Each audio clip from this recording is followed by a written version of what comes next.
next witness, please, Mr. Grafton or Mr. Teeter. Police Officer Kidd.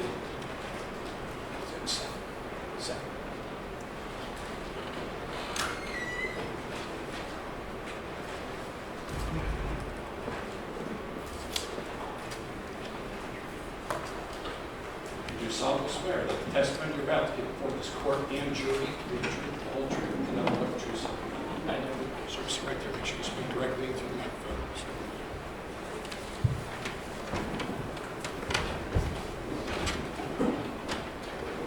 Good afternoon. Sir, Could you please tell everybody your name and spell your last name? Philip Kidd, last name's K-I-D-D. And what's your occupation? I'm a police officer with the University of Cincinnati Police Department. How long have you been a UC police officer? A little over 11 years now. What year would you have started? 2006. And as far as your training, Officer Kidd, have you heard of something called OPATA? Somebody mentioned that earlier this morning. Yes, What is OPATA? it's the Ohio Peace Officer Training Academy. And did you attend that, or are you certified through OPATA? I am. And tell us how you did that. It's a 6-month police academy. You take a test through OPATA at OPATA's facility in London. And is that basically what you do for 6 months then? You are training to be a police officer? It's like a full-time job almost, your 6-month training? Mine was part-time in the evenings, but yes, it's to become a police officer. Okay. I'm going to direct your attention to July 19th of 2015. Were you on duty that day? I was, Do you recall what your hours were? I believe, 1500 to 0100, And what is 1500 in civilian time? 3 p.m. to 1 a.m. And were you on routine patrol? We were. What is routine patrol, Officer Kidd? Pretty much any patrol you're doing when you're not on a run. And were you in uniform in a marked police car? We were. Were you riding alone or with a partner? I was with Officer Lyndon Schmidt. And are you what's called an FTO? I was at the time, yes. What is an FTO? I'm a field training officer. And can you describe what that means in relation to Officer Lyndon Schmidt? Basically, for 3 months is our training period. You're with a different FTO each month when you first get hired. My job is to teach him how to write tickets, make arrests, drive a squad car, just normal police business. Make sure that he knows UC's policies and procedures. So on July 19th of 2015, he was in his 1-month stint with you. Yes, So he would have been a police officer for less than 3 months at that point. yes. Do you recall who was driving and who was the passenger? Officer Lyndon Schmidt was driving. I was the passenger. And did you recall what kind of vehicle you had, Officer Kidd? We were in a Tahoe. What type of car is that? It's a SUV. And do you know Ray Tensing? I do. Do you see him here today in court? I do. Where is he? He's seated there behind the defense tag. With the record show identification of the defendant? Stipulated. How do you know Ray Tensing? He's a police officer with the university. And was he one of your fellow officers on July 19th of 2015? He was. Was he working on that day? Yes. And was he working at or about the same time as you at the late afternoon, early evening of that day? Yes, he was. Did you know if he was in uniform in a marked police car? He was. Do you know if he was riding solo or with a partner? He was by himself. If you could describe to the jury, Officer Kidd, how do, like if you and Lyndon Schmidt are in one car and Officer Tensing at the time were in another car, how would you communicate with another officer at that time? We have our own dispatch. Typically, we don't talk officer to officer. We go through our dispatch center. So everything we say is to our dispatchers, but we can hear everything that the other officers are saying. So do you have equipment that you would communicate with the dispatcher? Yes, our radios Where are those held? on our belt. Okay. Are they shoulder type things? We have a shoulder mic. The belt or the radio itself is actually attached to your belt. So what type of things would you say to the dispatcher that, and then would the dispatcher repeat that, or would the actual other person hear your words as you say them? You'll hear as they say them. Dispatch will typically repeat them as well, depending on what the situation is, but you hear them as they say it. And as far as, there's been some testimony earlier today, and I know there's a separation of witnesses where you're not allowed in the room at the time other people testify, but there's some talk about stopping people off campus. Yes. And at or around that time, what was your understanding about stopping people and or vehicles off campus? We were directed to do so. Is that called a memorandum of understanding? Yes. Now, at around 6:30 on the early evening of July 19, 2015, were you aware that Ray Tensing made a dispatch? Yes. And could you describe to the court how you knew that and the jury? We heard on the radio that he was trying to initiate a traffic stop. Did you recall where that traffic stop would have initiated? On Vine Street is what I recall. And would that be on campus or off campus? That's off campus. Do you recall where you and Officer Lyndon Schmidt were at the time? We were finishing up a traffic stop, I believe, on Calhoun Street. And would you say that's fairly close, Officer Kidd? Yes. What type of area is that? It would be south of McMillan on Vine Street. You've got the Mad Frog, part of its business, and then as you get further south, it's going to be a park and then residential. Okay. And you went up to, when you heard Ray Tensing say that he was going to stop somebody on Vine Street, what did you do? We let dispatch know that we were going to go back him up. And why did you tell dispatch that you were going to back him up? The area that he was doing the traffic stop in, and then his statement on the radio that the individual was slow to stop. What about the area caused you to be concerned, Officer Kidd? We had gotten an email a couple months prior about a shooting of I believe it was a Cadillac with a AR-15 in the area.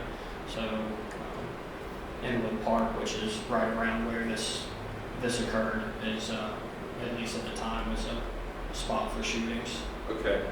So because of the nature of the area, and then you said you heard Officer Tensing at the time said the vehicle was slow to stop, you said that you were going to back him up. Yes, Did you put that out over the dispatch as well? we did. Would that have been something that Ray Tensing would have heard you say? Which I object. Objections up here, please. Judge, I'll withdraw the objection and say if he knows. Okay, if you know, sir. Okay. It's possible. Would it be fair to say, Officer Kidd, that you heard Officer Tensing say that he was stopping a vehicle south on Vine, the vehicle was slow to stop, you had no trouble hearing that, Yes. and that you used the same channel and equipment that he used, and if he were listening, then he would have been able to hear it? Yes. Fair to say? Yes. So, to the best of your knowledge, he knew that you were backing him up and that you were somewhere close by. Again, I will object, Judge.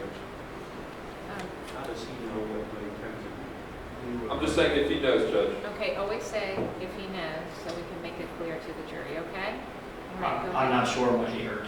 Okay, but would you say that you said it in a clear voice? You didn't mumble your words, you didn't slur your speech, you said it so that the dispatcher and Officer Tensing would have heard what you said. Is that why you said it? I should have been able to be heard, yes. So that you said it so that he knew that you were right behind him. Fair to say? Is that why you said it? May I ask who's testifying here, Judge? Yes, it's a good, you're leading a witness. You have to rephrase, Mr. Teeter. Tell us, Officer Kidd, the reason that you said that over the air that you were backing him up. Let officers know that we were responding to back up Officer Tensing. Okay, including Officer Tensing. Yes. Okay. So tell us what you did then, Officer Kidd. Officer Lyndon Schmidt drove down Vine Street. We turned left onto Phil. Didn't see Officer Tensing at that time. Phil turns onto Rice Street, kind of dead ends and curves around. That's where we found Officer Tensing's vehicle. And what did you and Lyndon Schmidt do at that point? Officer Lyndon Schmidt was parking the car. Saw a bottle on the roof of the vehicle, looked like an alcohol bottle you get from a corner store. So I thought maybe it was an OVI situation. Thought Officer Tensing would probably want to get him out of the car, so I started exiting the vehicle to start up to provide backup for Officer Tensing. That area right there on Rice Street, Phil, Rice, all that area, is that in the city of Cincinnati, Hamilton County, Ohio? It is. Could you tell the jury, in your own words, Officer Kidd, what part of Officer Tensing's body that you could see? Probably from the stomach, waist area up. And as far as how the vehicles then were lined up at or near the corner of Phil and Rice, if you could relate that to the jury as well. Officer Tensing's vehicle was positioned here. Sam DuBose's vehicle was in front of it. Our vehicle, I believe, was kind of off-centered a little bit as you're coming around the bend. So I wouldn't say a clear sight, but I could see the vehicle and I could see part of Officer Tensing. But you had no trouble seeing the Tensing police car, fair to say? Yes. And you could see the upper portion of Officer Tensing's body? Yes. Clear and unobstructed view, would you say, Officer Kidd? Yes.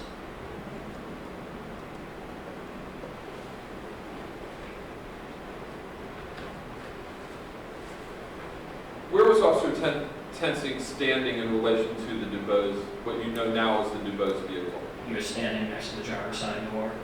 Could you describe to the jury, Officer Kidd, what the B pillar is, B as in boy? The B pillar is the post right behind the driver.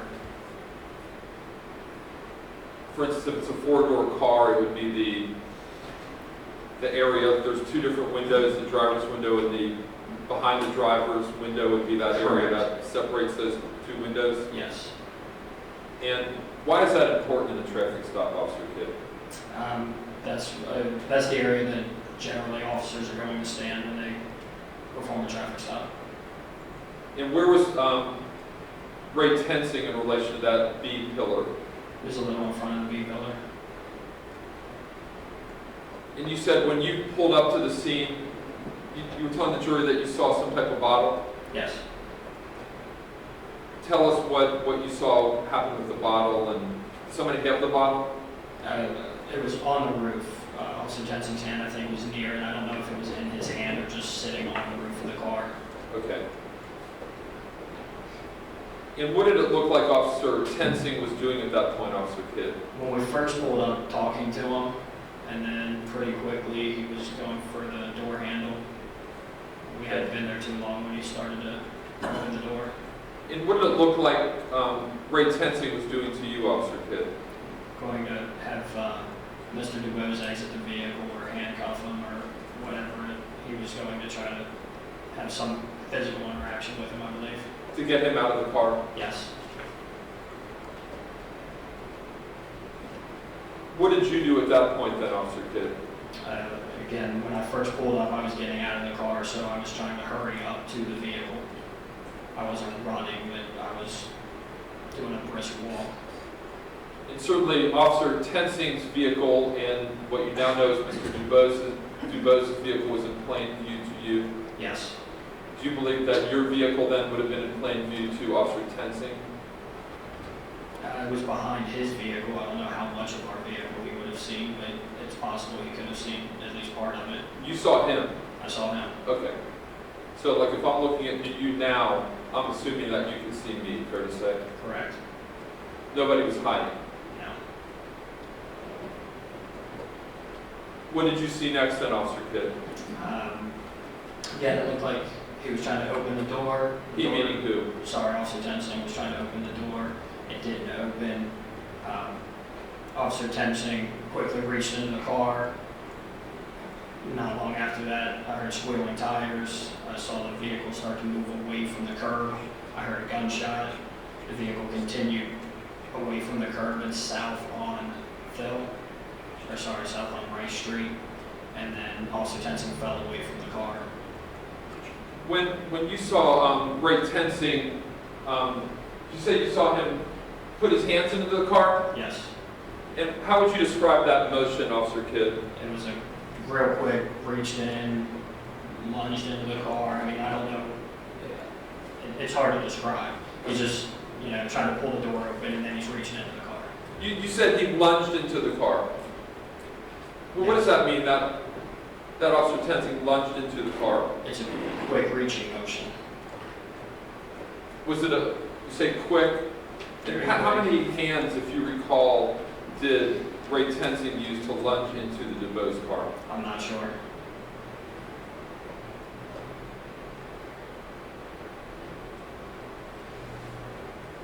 I know you gave a couple statements to law enforcement, is that fair to say? Yes. one on July 21st, a couple days later, Yes. and then maybe I misspoke. The first one, I guess the only time law enforcement was July 21st. Then you testified at the last trial also. And So grand there's a jury. couple statements of yours, and it was okay. Yes. And I don't know if this would refresh your recollection, Officer Kidd.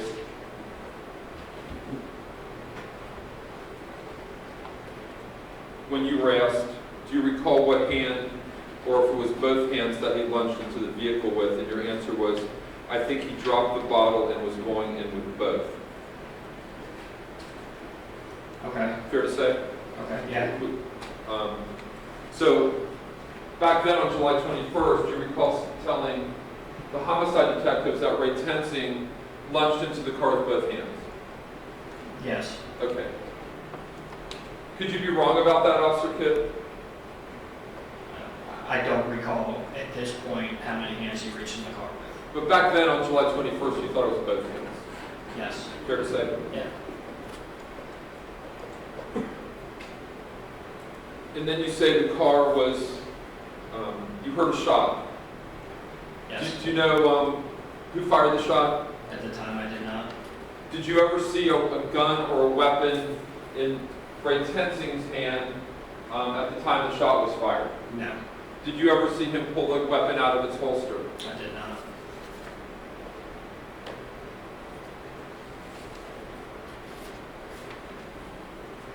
As far as your training, Officer Kidd, is there a rule as far as reaching in a car? As an FTO, I typically try not to. I wouldn't say there's a rule for it, but it's, Are you instructed in OPADA not to reach into a car? I can't remember what OPADA teaches. Are you trained not to open car doors? No. Do you open car doors? No, Do you reach into cars? I have. And tell us why you've reached into a car. Handing tickets to somebody, grabbing IDs, If somebody hands you something, fair to say, yes. have you ever reached in a vehicle to try to knock or take somebody's keys out? No, And you've been an officer how long? 11 years. You've never done that. No.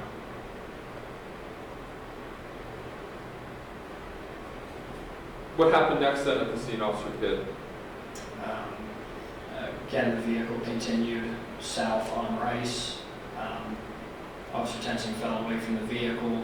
Vehicle hit the guardrail on the left side of the road, kind of bounced back into the street, continued further on down Rice, came to a stop at the corner of Rice and Valencia, kind of up on the curb.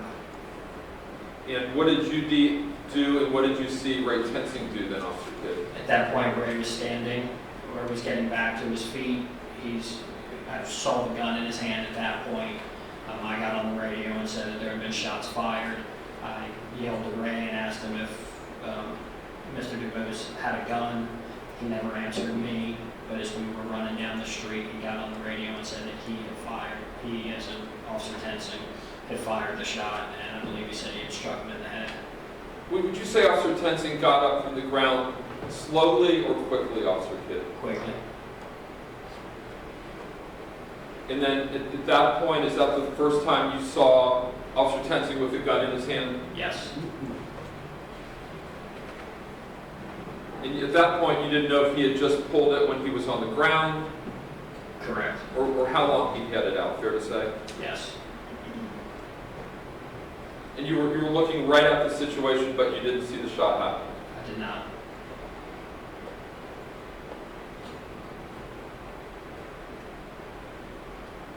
So you say the car went up the street, the Honda, what you know now as the DuBose car. Yes. What happened at that point? Did you run up then to that vehicle Yes. and tell the jury in your own words what you saw or what you heard at that point, Officer Kidd? As I approached the vehicle, I saw Mr. DuBose slumped over towards the passenger side of the vehicle. He had blood around his head on the left side. And somebody called for a medic. I did. Was there a loud noise coming from the car then, Officer Kidd? The engine was still revving.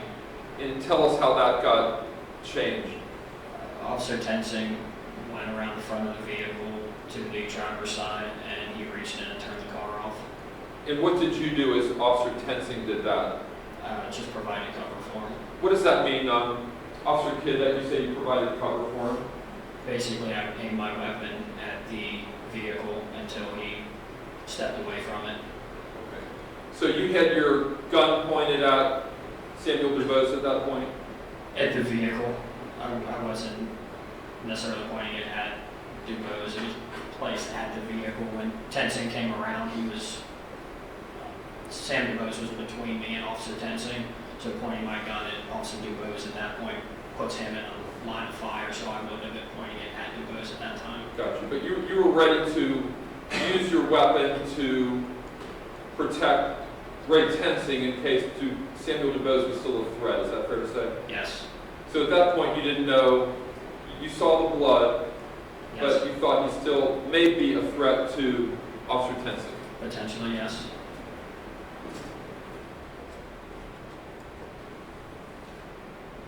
Now, we saw a body-worn camera played earlier this morning, the defendant's body-worn camera. Were you wearing that same type of camera as well? I was. Could you tell the jury when we heard about double-clicking it? Yes. Could you tell the jury when you did that? Well, I was standing in Sam DuBose's vehicle. Would everything that you saw and testified to the jury be on your body-worn camera, Officer Kidd? Most of it.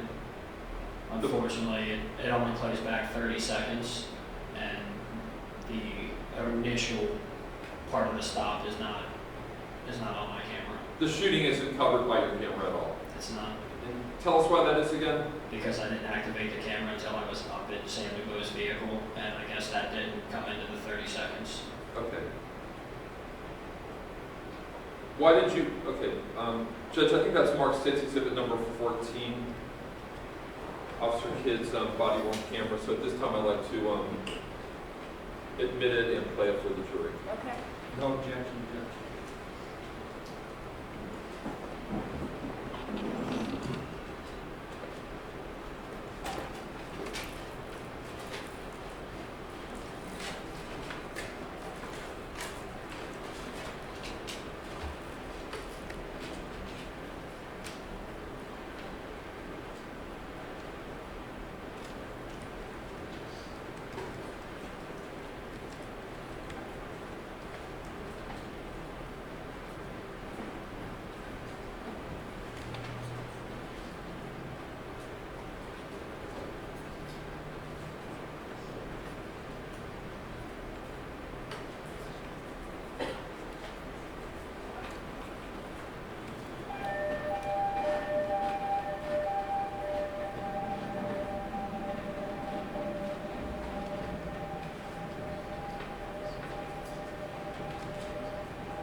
What are we looking at now, Officer Kidd? My first approach to Sam DuBose's vehicle.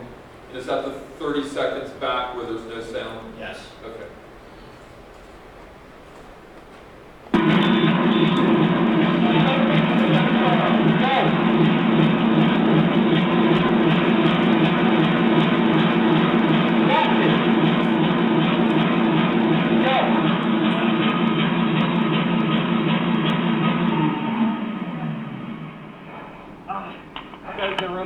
You okay? Holy shit. Medic this way, we got a gunshot wound to the head. Rice and Valencia. Alright, we got medical rolling, who's injured? 33 on it, you're in.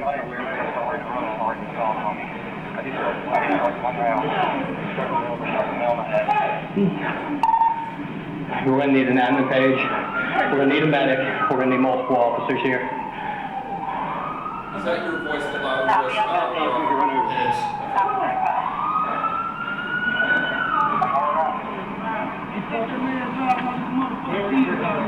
Stay back! Stay back! Turn around! It's going to be a few minutes late. Guys, step out of the street. Stay back!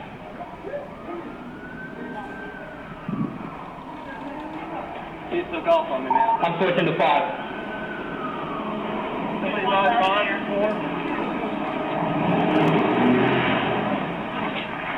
Keep everybody back.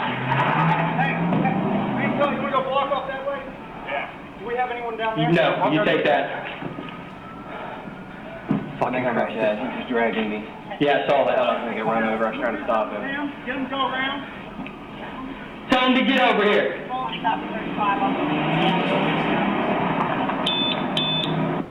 Was that Ray Tensing telling you that he got dragged? Yes. And then what did you say? I said yes, I saw that. Okay.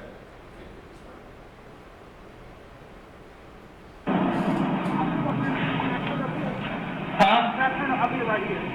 You're not going to be able to go past the car, but go. Watch the houses. Did we put you 4 or 5 now? No, we switched to 5. This is 4? We're at 4. We're east of Vine Street, yeah.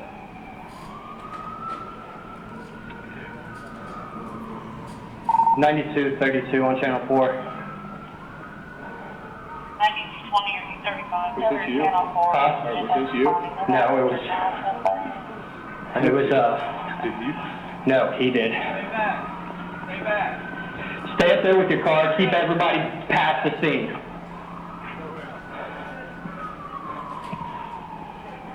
Watch the windows. Go back inside, man. Go back inside. Go back inside.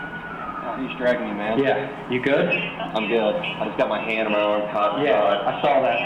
Vine and Valencia there with the victim.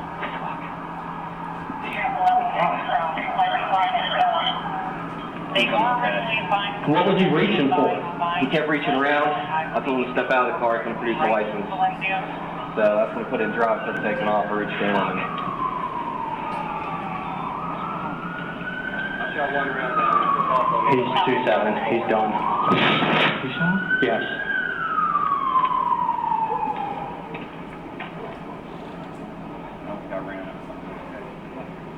Yeah, don't say anything.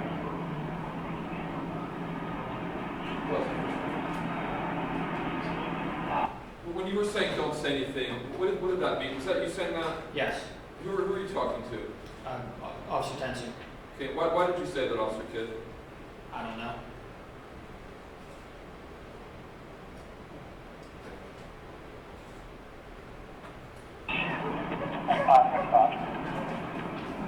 Copy. Units use your MPCs when going down the scene. It'll help with additional traffic.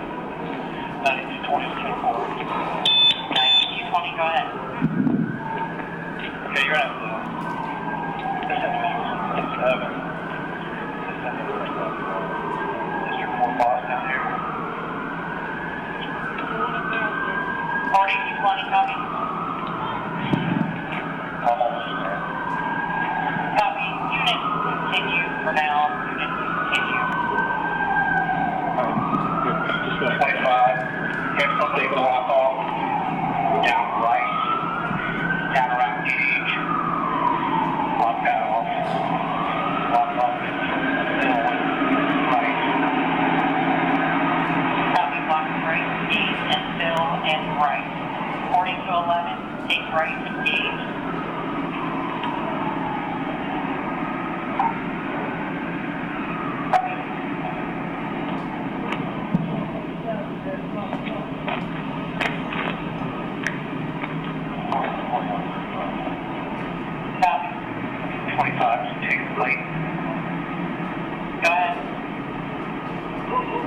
Ohio, George Lincoln Nora, 6917. on that green color.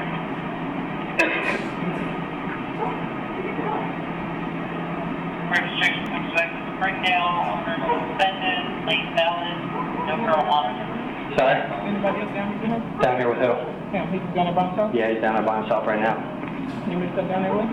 4214. He's within eye shot. We should be all right.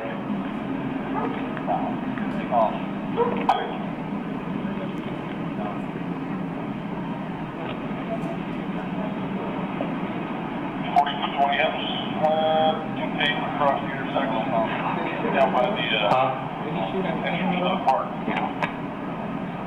You know, crime contain from park entrance 44. Copy.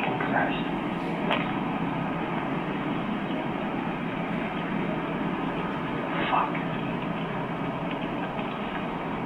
4245.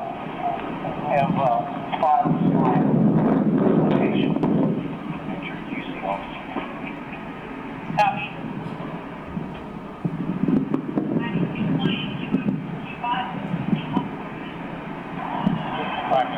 They're over 35. They're walking away. Yeah, 5. Copy.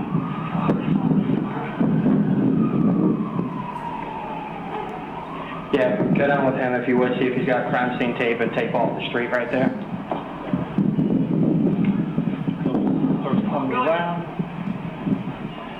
That's my fault. I just asked her to go get crime scene tape and help him. I want her camera. Mine went through 7. Oh. If I'm going to be sticking with Ray, I want video. I want your camera.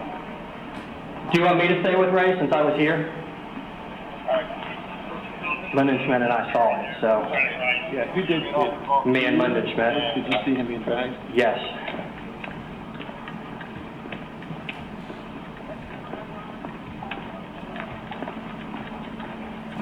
Everybody all right? Getting the left arm. Okay. We got fired. Okay. Yeah.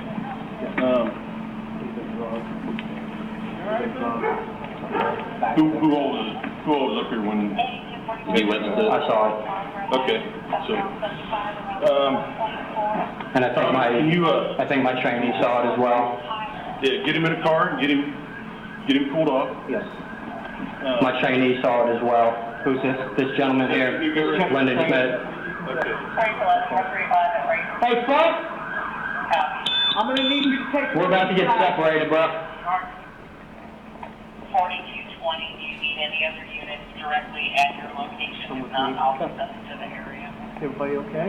Yeah, I'm gonna have to turn my camera off. Keep it on for now. I just reached out to individuals. Secured. I'm also going to need a traffic stop and went off. Window.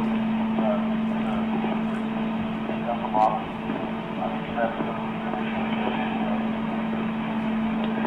That was from the vehicle. From the vehicle? Yes. Yeah. Flashlights are off. I'm assuming that's around here. Everything.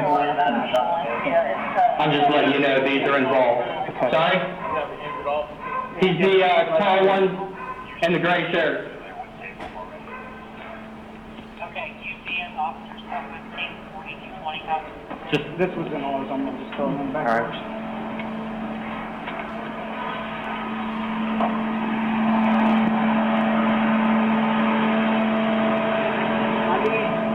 right. I need you to take this officer, okay, and put him in his car and make him as comfortable. Shank. I'm gonna put him with Shank. Hey. This. Here. You take one of these officers, I'm gonna take one of the others. Okay. The witnesses to this. Okay. And the injured officer is being tended to. He's with Nate and everything. Okay. You take this gentleman here. I'll pass it to you, sir.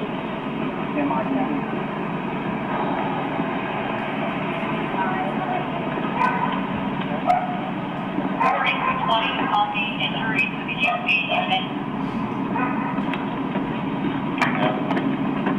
Can you advise related with self-fired athletes?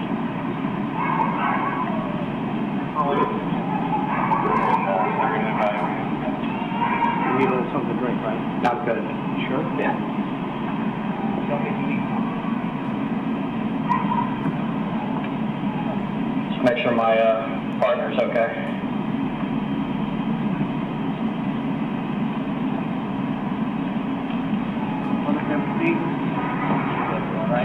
good. Kid. 428. Yeah, 5 Union, 428 if you want to put that on there, but 428 is the badge. Are you all units down at, Hotel? 54.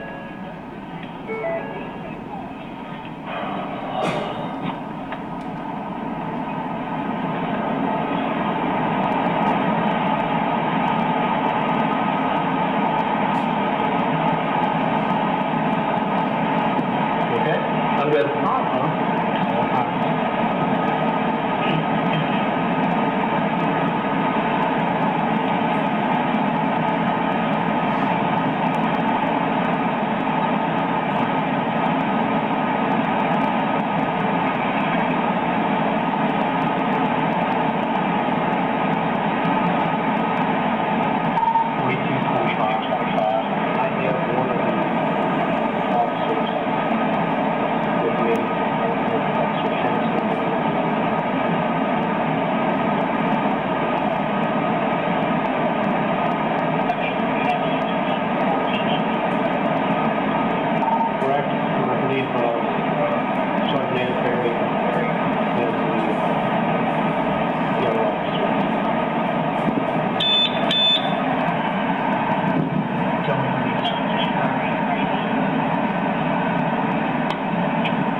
Officer Kidd, is that pretty much the unabridged, unedited version of the body-worn camera?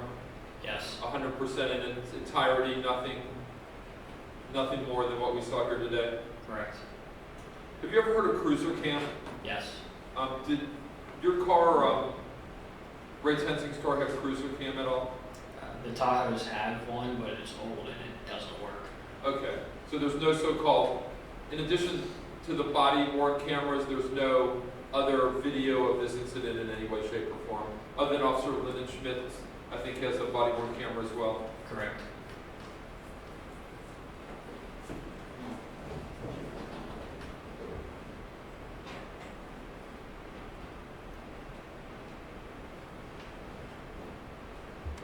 Now, I know in the video,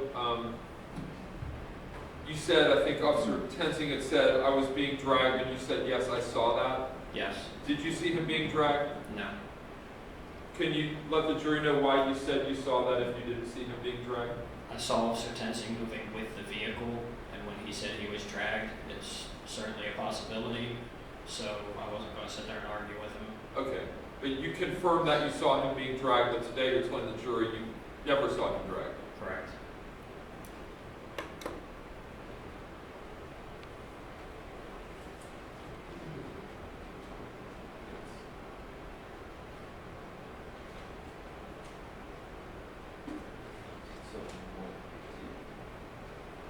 Can I have you look at State's Exhibit 1D, Officer Kidd? Yes. Could you tell us what that is? A drawing I made for CIS. Okay, is this a drawing that's kind of a crude drawing of the situation as it happened that day? Let's put it nicely. Okay. Judge, could I admit and display 1D? Mr. Matthews, any objection? No, Judge. Thank you.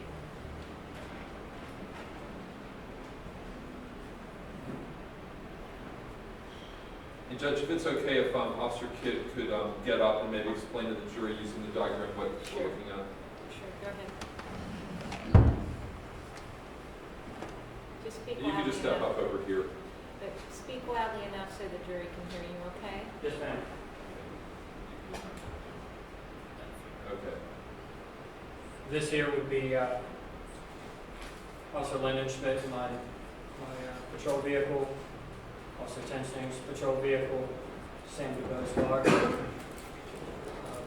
This is about where I was when the incident started, when I saw him start pulling on the door. Probably about where I was, I believe, when I heard the gunshot. This here was Officer Tensing, obviously when he was performing the traffic stop, and then roughly where we would have ended up when he was standing up. Thank you, Officer. You can return to the list.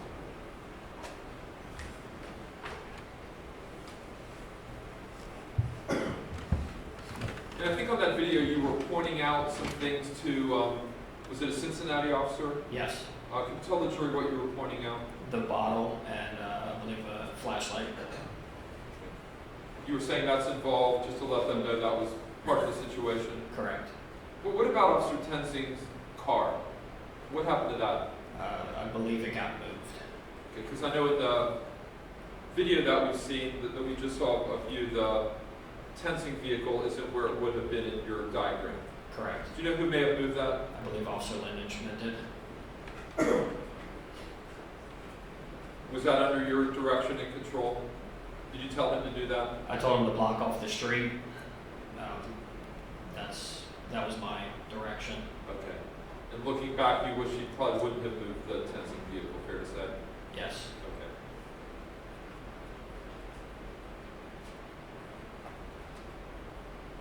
Okay. If as a UC police officer, if there's a traffic stop and the driver disobeys and tries to leave the scene, would you say that you're justified in shooting and killing that person? No.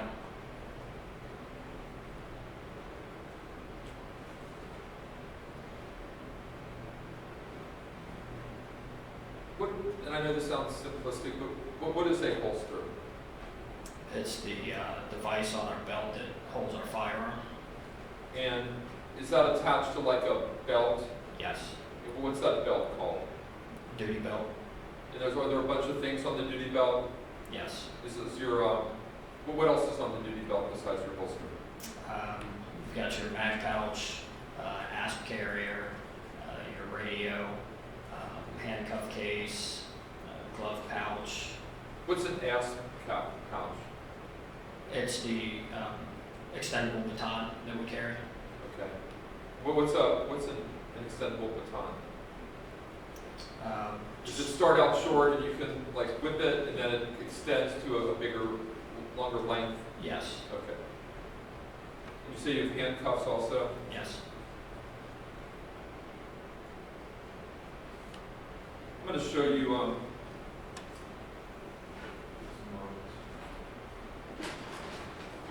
case number 8, P is in Paul.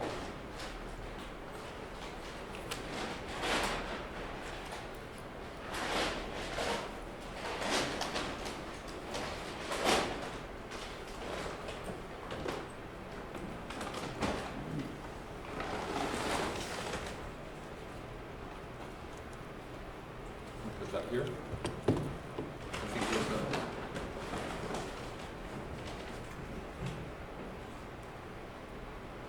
Maybe if I could show you this piece first.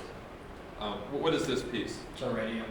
Okay. This is what you're talking about before is the part of the radio that's on your chest or shoulder area? Correct. And is the actual radio part stuck into your duty belt also? Yes.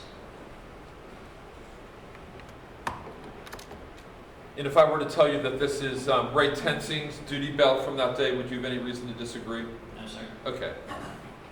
And you were talking about the baton. That's this right here? Yes. Maybe if you could take us through the holster.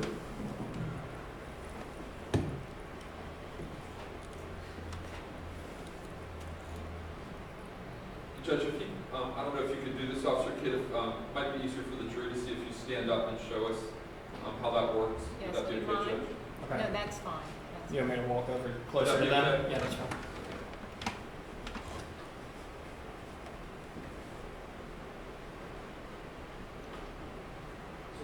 Dual retention holster. I'm sorry. You gotta speak so we can. Sorry. Can you start over? Yes. And I think these people would need to see too over this. Okay. It's a dual retention holster. It has a thumb right here. You have to push down and then push forward to release the hood. And then it has another lever right here that you have to push as you draw the weapon. And why do law enforcement holsters? 'Cause a lot of times you see a holster, you just pull it out and it just flies right out. Your holster isn't like that. Can you tell us why? Because we run, we fight with people, you don't want your weapon to be able to just be pulled out. It has to be a couple of steps in between the accident of the weapon. If you have your weapon in full protection mode, how many steps then would you have to take to take it out or pull it out on somebody? 2. And take us through those steps again, Officer Kidd. You push down here, pull this leverage, and pull and fire.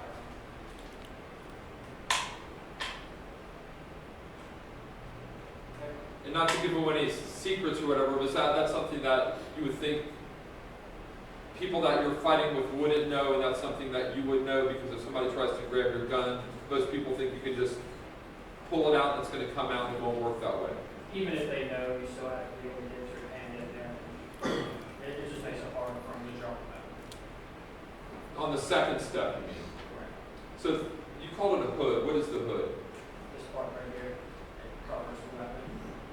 And you have to press a button for that hood to go back down. Yeah, there's this thumb piece right here, push that down. Does that automatically go down then if you push the button, or do you have to manually do that? No, then you have to push it forward. Okay, so you have to push the button and it just doesn't, let's say a car lock. You push the button and it goes up or down. With this, you push the button, you have to do something else. Right, you can push down and it will still stay right there. Okay. So you push the button and then you have to do something. Then what's I'll call that 2 steps then, okay? What would the third step be then? Pull on this lever right here. And how do you pull that lever? So the same way you push this down, thumb. And then as that's going down, that's when you're pulling your weapon out? Right. Okay. Thank you, Officer.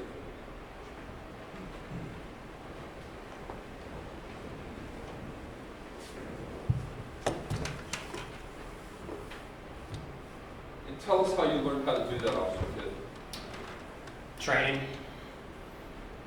Okay. Would that be Okada? No, this holster was issued while we were with UC, so UC would have trained us on it. Okay. Is that something that Ray Tensing then would have been instructed on how to do? Yes. Is that something that you practice as well? They advise it. Okay. In order to be faster, if you work at something, you might get better at it, just like in anything else that you do? Correct. It builds muscle memory, so in stressful situations you can do it. Do you practice how to do that? I don't. Okay. And do you know some officers would practice that? Yes. Depending how into it you are? I'm old. Okay.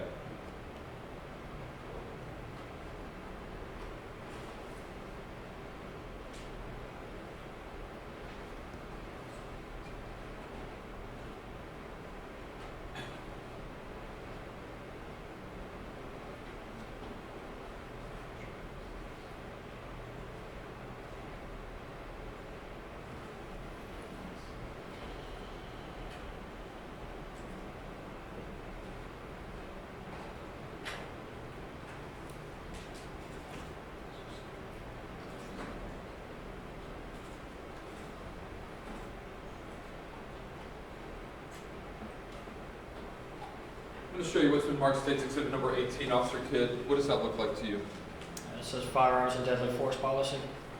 What is State's Exhibit number 18? In relation to your training or your training as a UC officer? This is the policy and procedure that covers firearms and use of deadly force. Is that something that you would have been instructed in? Yes. Is that something that, to the best of your knowledge, Ray Tensing would have been instructed in? Yes.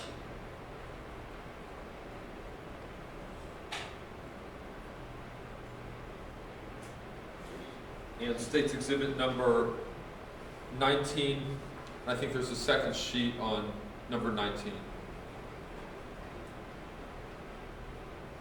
Judge, I would like to admit 18 as well. No objection? No objection. Okay, thank you. What is number 19, Officer Kidd? University of Cincinnati Police Firearms Qualifications Record and General Safety Rules. Okay. And is that in relation to a particular person? Says Raymond Tensing. And what's the second sheet on that? Police Department Range Proficiency Record. And what is that? This would be what the instructors fill out when we qualify. Okay. Judge, I'd like to admit 19 as well. Okay. Thank you.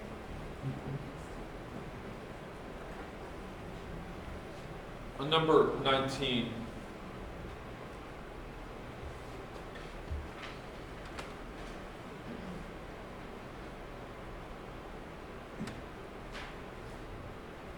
you were saying that the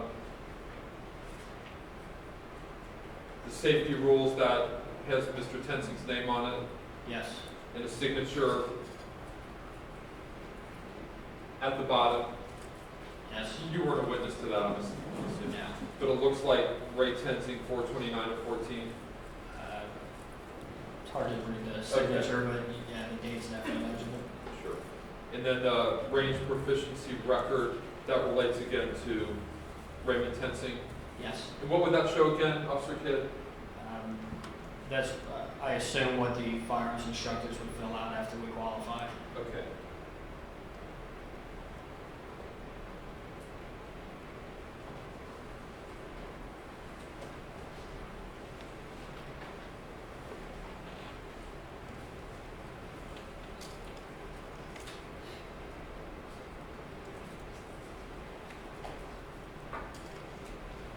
Thank you, Officer Kidd. No further questions, Judge. Mr. Matthews, cross. Thank you, Judge. Officer Kidd, how long did you say you've been a police officer with the University of Cincinnati? A little over 11 years. During the 11 years, have you always worked as a patrol officer? Yes. And that involves working on the street, is that correct? Yes. You just kind of, in response to one of Mr. Teeger's questions, said I'm old. He was asking you about whether you practice with your firearm or with releasing the weapon from the holster. Yes. What did you mean by that? I mean, I don't do a lot of things I should do. I've been doing it quite a while, and I'm pretty much set in my ways. Do you make a lot of traffic stops? I do. Well, did. Who was your chief back in July of 2015? Chief Goodrich. How long had Chief Goodrich been there? I don't remember, a year or two. Did he institute any new policies for the University of Cincinnati Police Department with reference specifically to traffic stops? Yeah, under his guidance, we were supposed to ramp up our traffic enforcement. Ramp up meaning Do more. increase it, do Yes. more? Did you have quotas? No. Were you ever told to go out and stop African Americans? No. Were you ever told to go out and stop white people? No. How about Asians? No. Martians? No. Nobody, you weren't directed to stop anybody in particular? No. What, who were you supposed to stop? Anything that had an infraction. And is it correct that the UC policy with reference to traffic stops instructed officers that if they see a traffic violation, they shall make a stop? I'd have to see the policy, but I imagine so. When, how long have you had beats at UC? I've been there 11 years. We've had beats the whole time I've been there. Explain to the jury what a beat is. Beat is basically your territory is broken down into different areas. It's given a beat number. Second shift case, we have typically 4 is our minimum. We like to have at least 5. So depending on what beat number you're running, that tells you what area you're going to be running in that day. And if you have one officer assigned to each beat, Yes. does that mean that officer is precluded from leaving his beat and going to another officer's beat? No. And do these beats cover just the University of Cincinnati campus? They do not. What do they cover? Campus and surrounding areas. The neighborhoods around the University of Cincinnati? Yes. And how long have those existed? Years. Is it correct that there is an agreement between the University of Cincinnati and the City of Cincinnati and the City of Cincinnati Police Department that allows UC officers to patrol off campus? Yes. Do you know why that agreement exists? I don't. Is there a problem with criminal activity around the campus of the University of Cincinnati? There is crime around campus, yes. Is that one of the reasons that UC officers patrol off campus? I imagine, since it involves our students. On July 19th, well, first of all, Mr. Teeger asked you, with reference to the incident on July 19th, whether Ray Tenzing heard things and saw things. Is it a fair statement on my part that you have no idea what Ray Tenzing did or did not hear? Yes. Is it a fair statement on my part that you have no idea what Ray Tenzing did or did not see? Yes. Thank you. Now, on July 19th, you were an FTO, field training officer, correct? Yes, sir. And you had Joel Lindenschmidt as your OIC, or OIT? OIT, yes. OIT is officer in training. Correct. And he was driving the cruiser you were both riding. Yes. And you were assigned to a separate beat from Ray Tenzing. That's correct. This was a Sunday afternoon in July when you went on duty at 3 o'clock, correct? Yes. Was it a hot day then? I don't recall. Okay. You were assigned to a beat, and I believe you testified that you were on Calhoun Street with a traffic stop at the time that you heard Ray Tenzing come on the radio, right? I think we just finished one, yes. Okay. And what did you hear specifically? Originally, I heard that he was going to stop a vehicle, and then he said that the vehicle was going to be slow to stop. And you heard that he was going to make that stop where? Originally on Vine Street. Near what? I don't recall. Would that have been in an area that was part of his beat, to your knowledge? It's within our beat structure, yes. Okay. Did you ever hear him say anything about Phil Street? He said that after he was slow to stop, that he was turning on to Phil. When you heard the term slow to stop, what did that mean to you? As a police officer, typically when we want to do a traffic stop, we like to pick the location. When we turn the lights on, we expect somebody to get over the right-hand side of the road. When they don't do that, that starts giving us an indication that either they're going to try to run, or maybe there's alcohol involved, maybe they're not paying attention. I mean, it starts to set off alarm bells. And when you heard that from your brother officer, did it set off alarm bells for you? It gave us a reason to go down and back them up, yes. And when you heard Phil Street, did that add anything to the mission? It did. What did that add? I think I explained earlier the shootings and stuff that had occurred around Inwood Park. Phil is just on the south side of Inwood. You had been warned by supervisors that Phil Street was a bad neighborhood, is that correct? We got information that there had been shootings down there. Did you get information about a gang that was operating in that area? I believe the one that involved the Cadillac was the Vine Street Phil gang or something to that effect. So that caused you and Officer Lyndon Schmidt to decide to go back up Ray Tenzing, correct? Correct. Did you ever hear Ray ask for backup? No. Did he ever acknowledge to you that he knew you were on the way? No.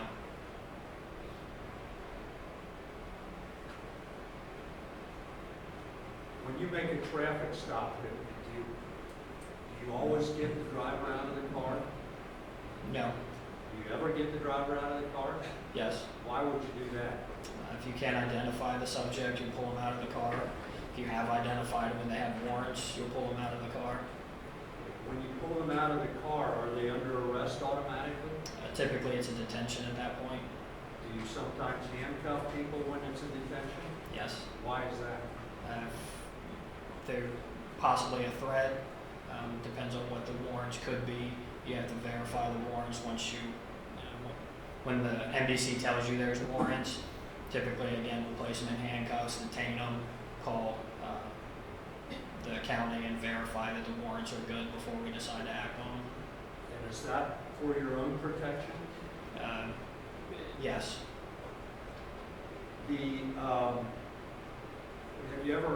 Have you been taught, I guess as a police officer, you've been taught how to handcuff people, correct? Yes. And what do they teach? Let me back up. I assume they teach a lot, correct? Yes. Have you ever been taught a technique called the handcuff in the car technique, for one of the better terms? I have not. Have you ever seen anybody use that technique? I have. What does that involve? You open the car door, keep them seated inside the vehicle, have them turn around, place their hands behind their back while they're seated in the vehicle, handcuff them while they're in the car. And why would you do that as opposed to have them get out first? Because as an officer, you're at an advantage when somebody's seated. They're less likely to run, harder for them to fight. You just have more control over the subject that way. And I believe you were asked at one point by Mr. Teeger whether you've ever reached into a car. You indicated that you had a couple times, correct? Yes. Have you ever had a situation where you had to reach in, where you reached in instinctively, or there was something rapidly occurring? No. Yours have all been routine, is that correct? Yes. Have you ever known an officer to instinctively reach into a car? There's reports on Police One all the time about it. About what? Guys reaching into a car and getting dragged. Sustain.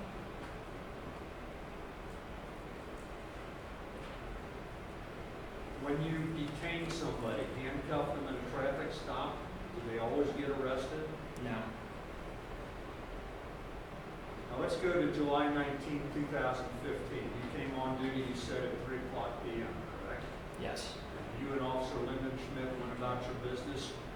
Yes. Do you remember how many traffic stops you made before you went to Rice and Pill Street? No idea. Would it have been one, more than one, do you know? Probably more than one.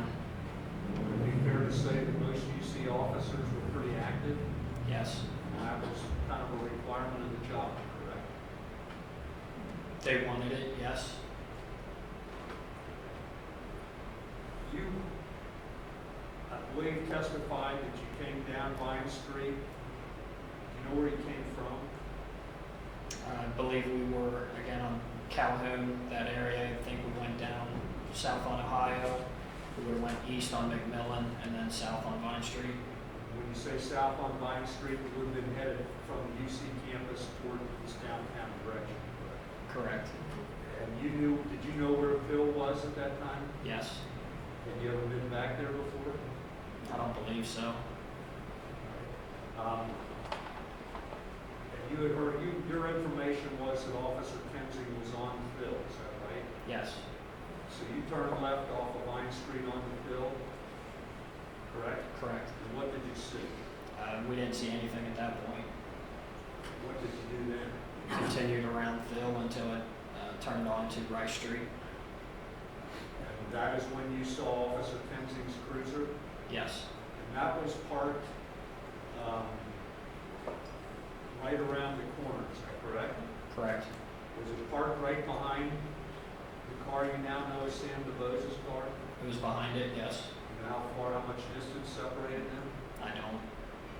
Did you observe another car parked in front of Sam DuBose's car? I don't recall that vehicle, no. Have you subsequently learned that there was a vehicle parked there? Yes. You didn't notice that on July 15th, correct? I don't recall it, no. July 19th. I don't recall it. You didn't put it in your little diagram. No. Did you notice how Sam DuBose's car was parked? Along the curb? Did you notice how the wheels were positioned? No. Did you notice how Ray Kensing's cruiser was parked? Not really, no. And why would you not have noticed those things? Because when I was first getting out of the vehicle, it wasn't important. Is it correct there were other things happening? Yes. I think you testified that you were in the passenger seat, correct? Yes. And so you would have gotten out on the sidewalk side of your vehicle. Correct. Did you notice anybody else on the sidewalk? I don't recall. Have you subsequently learned there was an individual walking up that sidewalk? Yes. You didn't notice him? No. Never communicated with him? No. Did you testify that you observed a liquor bottle, or you observed some kind of bottle on the roof of the DuBose's car? Yes. What did you observe about it? Just that it looked like one of those plastic flask bottles that you get from a corner store. And what, did that signify anything to you? Possibly an OVI. And did you subsequently have any contact with that bottle? No. See what happened to it? I saw it on the ground as I was leaving the scene. And where was that in comparison, if you can recall, to where it was when it was sitting on top of the car? Was it at the same point in the road? No. I don't recall.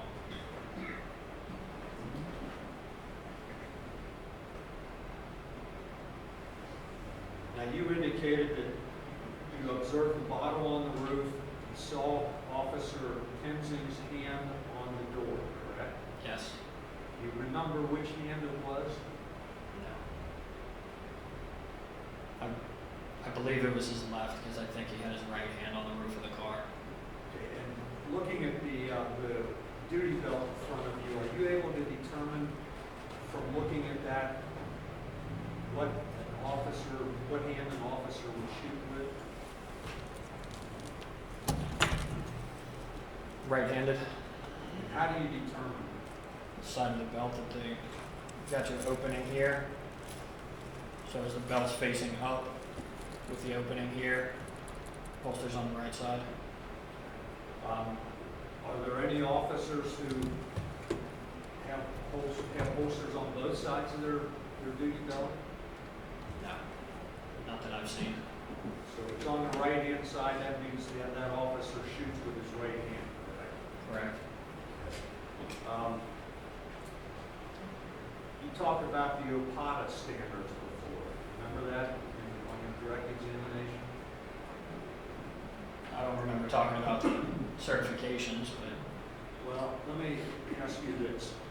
Are you familiar with the OPATA section with reference to reaching into automobiles? no, Do you recall being taught that if an officer is going to reach into a car, he should reach in with his non-dominant hand? I don't recall that. With reference to non-dominant hand, do you have any idea what that might be? It's the hand that you do not shoot with. So if somebody wears or has their holster mounted on the right-hand side of their duty belt, you could fairly conclude that he's right-hand dominant when it comes to shooting, correct? Yes.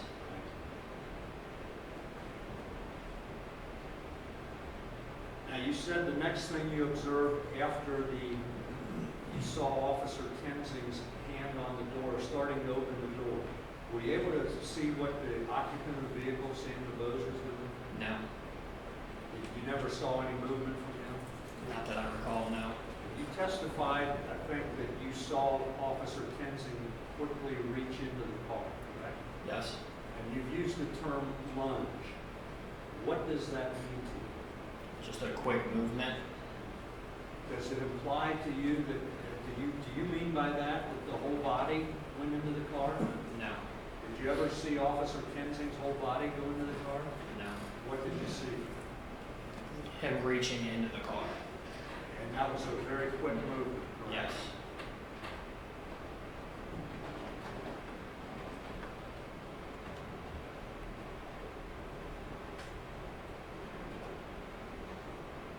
What happened next? After Officer Tensing reached into the vehicle, Yes. I heard squealing tires.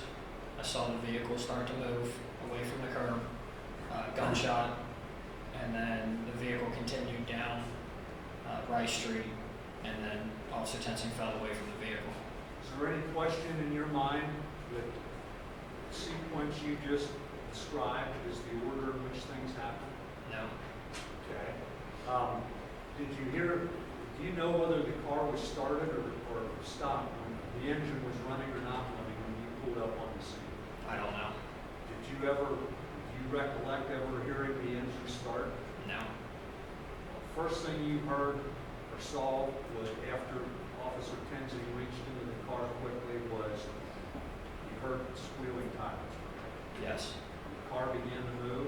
Yes. Did you see, did it go straight or did it go to the left? It was pulling away from the curb to the left.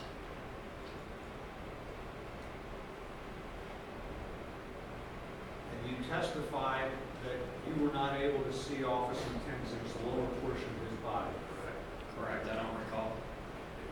You heard the squealing tires, the car began to pull away from the curb to the left. And where was Officer Tenzing? Still near the driver's side door. Were his feet in the air? Was he, do you know? I don't recall. You don't recall or you didn't see him? I don't recall seeing his legs.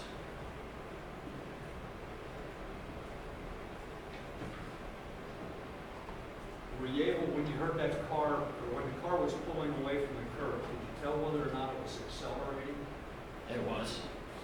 Could you make a determination of whether it was a rapid acceleration or a slow acceleration? It seemed rapid. Why was that? And what gave you that idea?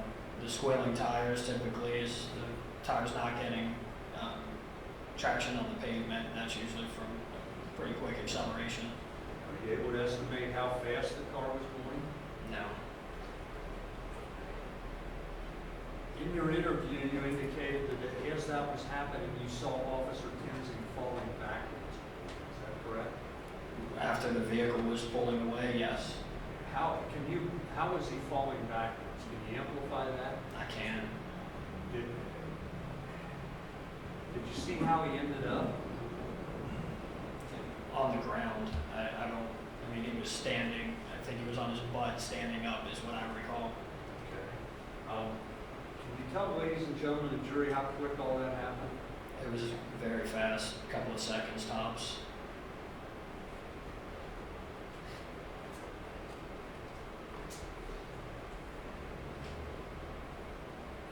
As part of your duties with the UC Police Department, are you a driving instructor? I am. Can you testify, or are you able to say how the wheels of the car, the rear wheels of the car might move in relation to the front wheels of the car? Yeah, there's it's called rear wheel tracking. When you're turning the vehicle either left or right, the back tires don't track completely in line with the front tires. Give you an example, if you're making a right turn around from one street to another, your front tires make it around the turn, but you hit the curb with your back tires. That's because those back tires, again, don't track completely in line with the front. They pull to the inside. So if you're making a right-hand turn, the tires will pull off to the inside. A better example is a semi-truck. If you see when they make turns, they go far to the left so that their trailer doesn't hit the curb.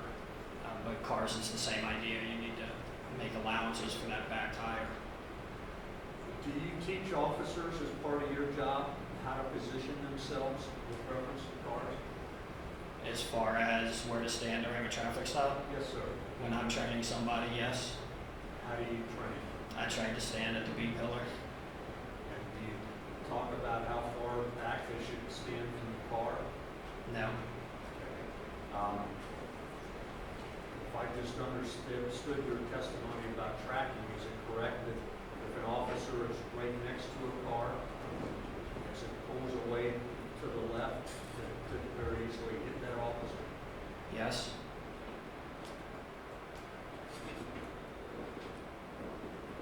Now, you indicated that Officer Tenzing came loose somehow from that car, correct? Yes. Did you see his arm stuck in the car? No. Where was he with reference to when he came loose from the car and you saw him on his butt on the road? Where was he with reference to where you had seen him start out? He was further down the street and further out into the street than when he was standing next to the vehicle originally. You don't know how he got there? No, he was moving with the car. That's all I saw. Would a discharging your firearm cause you to travel as far as he did? No. You didn't see him running, correct? No. Didn't see him walking next to the car? No.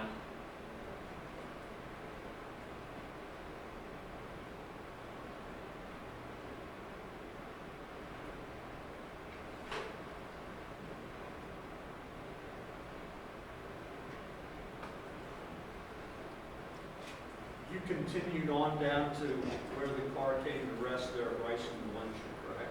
Yes, And you had activated your body worn camera at some point during this whole situation, is that right? yes. How soon, do you remember when you did? When I was standing next to Sam DuBose's vehicle, Okay, and you did not before, for what reason? I just wasn't thinking about it. Is it correct that there was a lot going on? Yes, There wasn't anything sinister about you not turning it on, correct? no, You had other things to be concerned with. yes, When you got down to the vehicle, obviously you had a conversation with Ray Tenzing, correct? yes. What was Ray's demeanor at that point? He seems,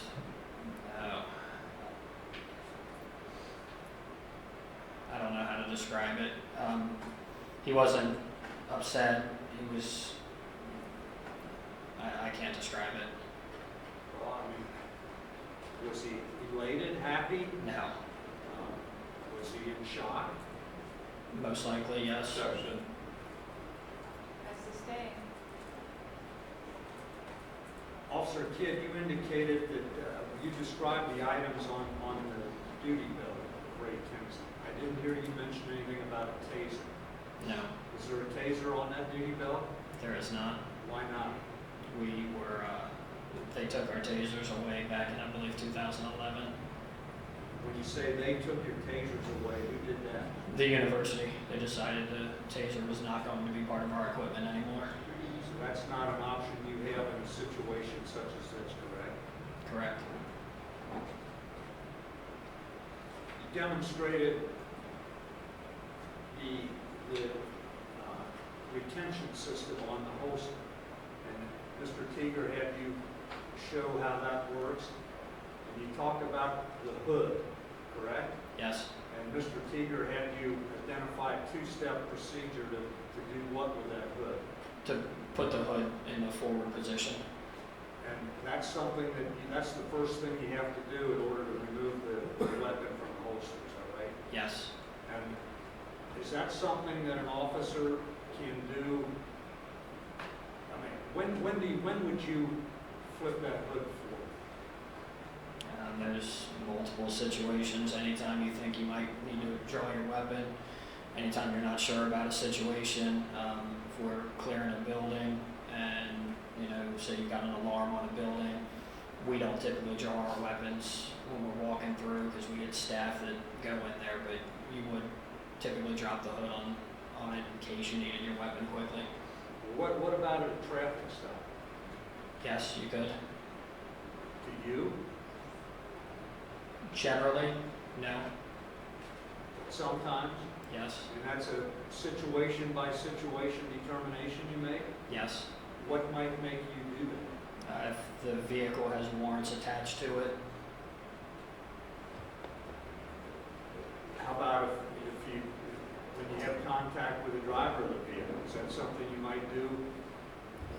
if in talking to a driver you start getting the feeling like he's reaching around too much, you're not sure what he's doing, if you feel like you may have to draw your weapon at some point, yes, you would put it down. Do you know whether Ray Tenzing had dropped the hood on his holster? Could you tell from your observations of him on July 19th? I could not. Now, when you got to when you got down to Rice and Valencia, Ray Tenzing, you had conversation with him, correct? Yes, And do you remember? We just heard it on your video there. Do you remember Ray Tenzing telling you that he was dragging me? Yes. I thought he was going to run over me. yes, And you responded what? I saw that, Yeah, I saw that, correct? yes, And today you're saying, well, actually, I didn't see it. correct, That this was right there at the time it happened, in the heat of the moment. You said, I saw that, correct? yes, And do you remember a second time Ray Tenzing said he was dragging me?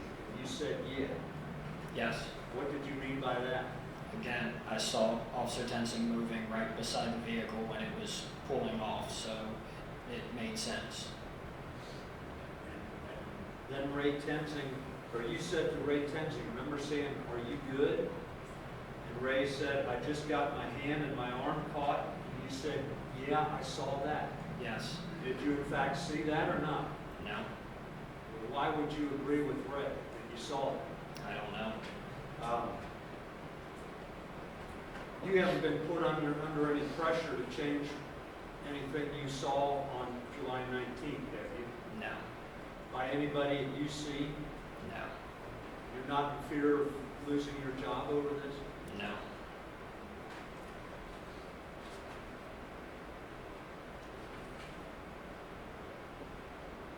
You remember telling Sergeant Gutierrez on the scene there that Lyndon Schmidt and I saw it? And Gutierrez asked you, "So did you see him get dragged?" And you said yes. Gutierrez, that's Sergeant Weibel, I believe. Oh, I'm sorry, Sergeant Weibel. Yes.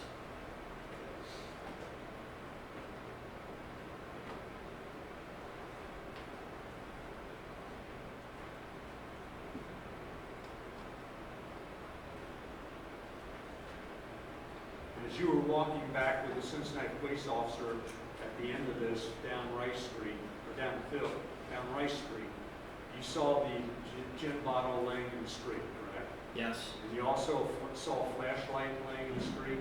Yes. You didn't move either one of those, correct? I did not. Okay.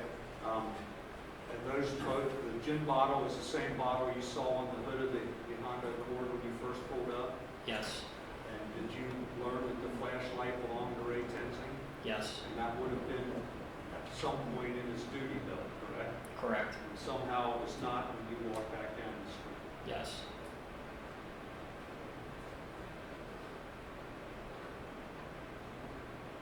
And I believe you testified that the cruiser Ray Tenzing was moved, correct?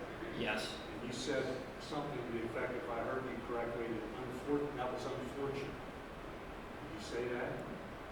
I said I would not have instructed Officer Lyndon Schmidt to do that, yes. Why would you not have instructed him to do that? Because it would have been part of the investigation. An important part of the investigation, perhaps? Yes. And did you learn later that Officer Lyndon Schmidt also had some contact with that flashlight? I was told yes. And I believe we'll see on his video that he picked it up, but he put it back in about the same spot. Yes.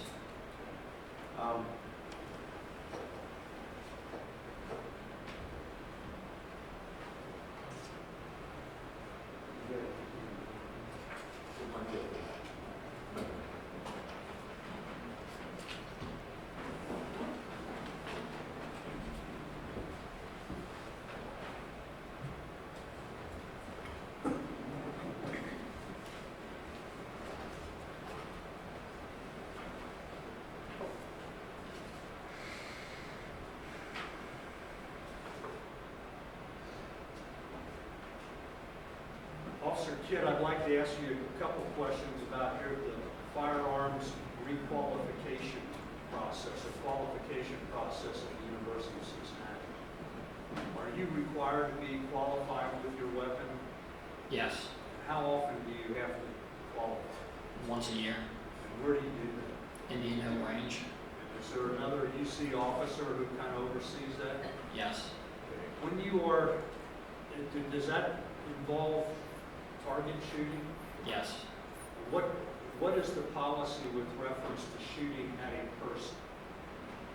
We have a silhouette. It's got a light gray area that's the preferred zone. You're supposed to just hit the target in the light gray area. And where is that light gray area? From about the waist up to the head. And are you ever taught as part of your training to shoot to kill? No. Are you ever taught to shoot the wound? No. What are you taught? Shoot to stop the threat. Is it correct you're taught to shoot to stop the threat until the threat is over? Yes.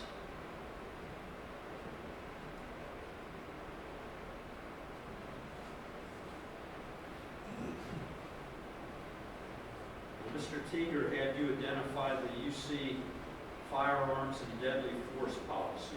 Remember that? Yes.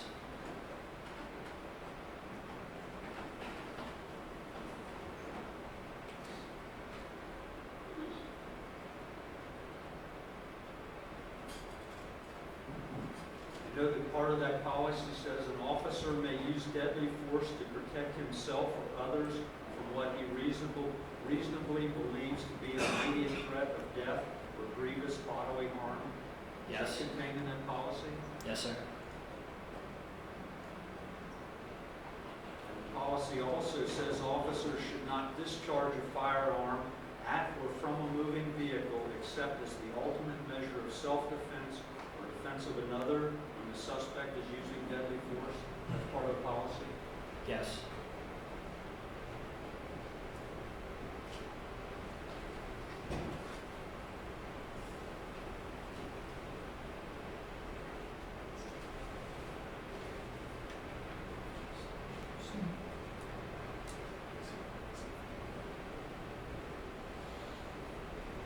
Officer Kidd, once more, you indicated right at the time this occurred that you saw Ray Tenzing being dragged. Yes. And today you're saying that's not correct. Yes. But you do know that he somehow ended up further south on Rice Street from where he started out with Sam DuBose, correct? Yes. And you don't know how he moved. No. Got nothing. Mr. Teeter, redirect. Thank you, Judge. That's okay.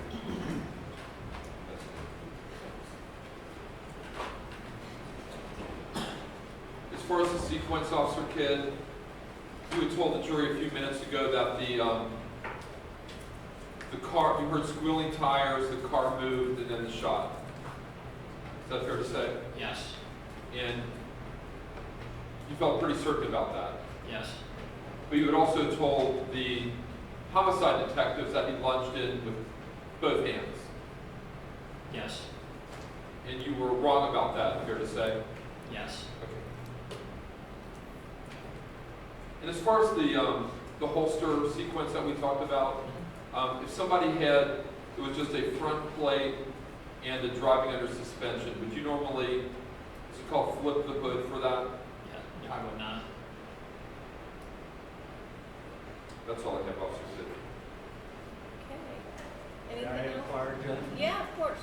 Officer Kidd, if you had somebody stop for no front license plate and driving under suspension potentially, and that person had just led you back into a neighborhood, had been slow to stop, the person was basically ignoring your request about whether or not he had a driver's license and identifying himself, he just handed you a bottle that contained liquid that was marked gin, various other things, would that possibly cause you to drop the hood under your holster? Yes. Thank you. Okay, anything further, Mr. Teeter, based on that? Okay, thank you.